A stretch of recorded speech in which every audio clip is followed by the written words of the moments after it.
this for weeks and weeks and weeks. Yeah. But the thing about teasing about Eduardo is you can never build him up too much. No. So we might as well, let's bring out Eduardo and let everybody say hello. Eduardo Verastegui.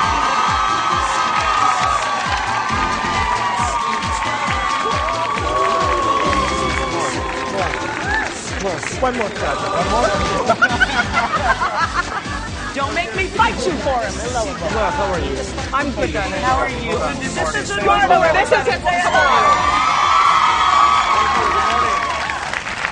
Eduardo has one of the most amazing stories of anybody I've ever come across. In the industry. Thank you, Kathy. Let me just say quickly, and we're going to see a whole montage of as we're talking.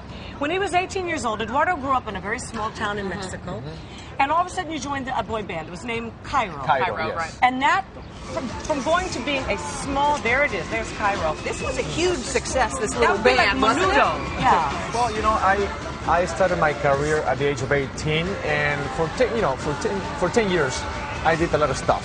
Yeah. But 6 years ago, I decided that I wanted to do only movies that matter.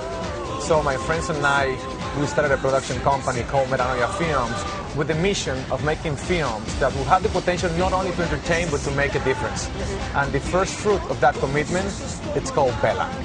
Which we heard for the first time about 2 years ago, actually, when it won the esteemed Toronto Film Festival's People's Choice Award. Since then, how many awards has the movie Bella won? You know, Kathy, I have never never worked in any project in my life so meaningful, so special, so unique, so beautiful.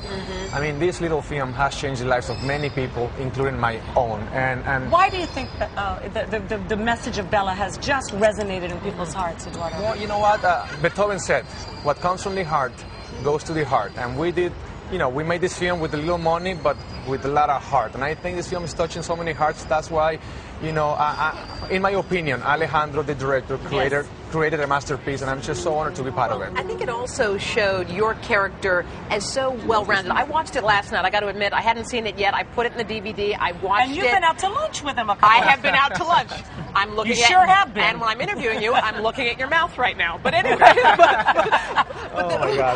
the point is, now, okay. the Hoda woman ain't dead yet. You know what I'm saying? Right. You know that you're going to tease you. But that movie was, it totally showed so many sides of that character, and that's what I love so much. And his family. Yes, you were your mother's son, you were your own man, you were all kinds of things. You know, Jose, the character that I play, is a modern day hero. Not like Superman or Batman, but the everyday hero, you know, someone that is willing to sacrifice everything to help someone that is in need without expecting anything in return.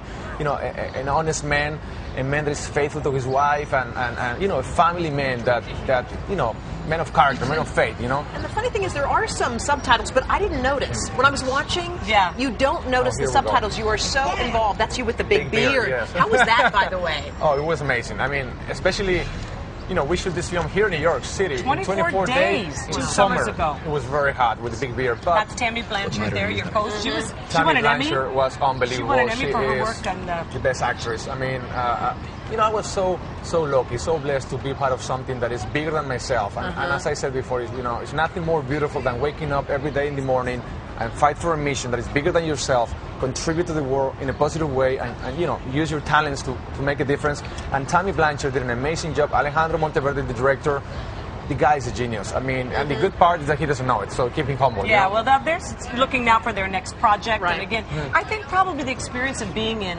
the boy band like you did, you saw so close-handedly, if that's the right word, what a stereotype, what that was all about, and how empty that was for you, right? I mean, after all the screaming fans and stuff, it's empty at the end of the day. I was 18 years old, so I was very mature, you know, and that's why I said in the beginning, for 10 years, you know, the reasons why I wanted to be an actor, I wanted to be a singer, were very superficial reasons, you know. Everything was the fame, success, money, pleasures, and all that stuff. And once you got it all, one day, emptiness.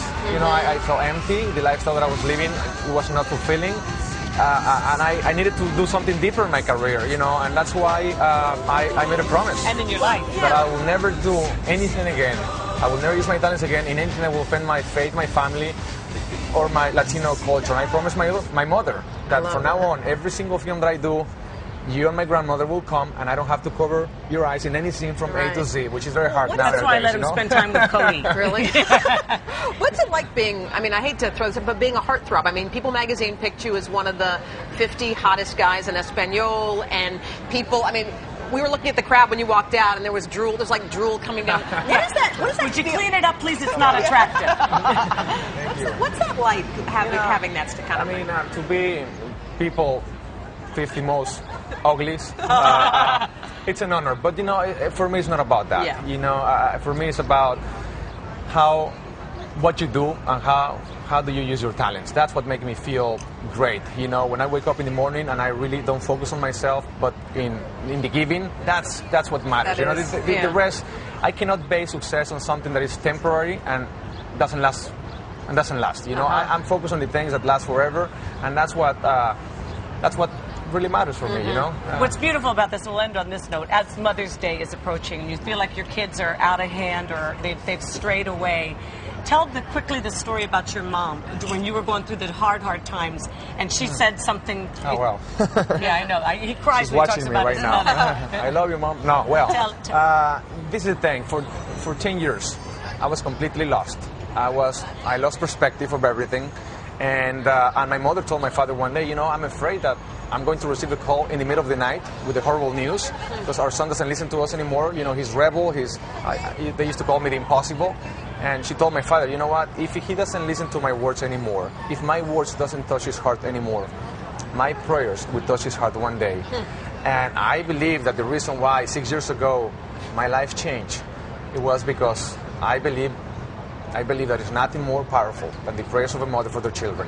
Thank you. You can have a benediction now and go home. No, she's my hero, and I'm here because of her, you know. So Eduardo, thanks for letting us tease you so much. Thanks. And Bella's in stores now, DVD. And it is so good. Yes, it's a must-see. Yes. It's definitely one of the best movies you'll If you want to win a private screening with me, just enter our website, bellathemovie.com, and I will go to your house and show you my movie. To your house? How do you log Whoever on? the winner What do you is. have to do?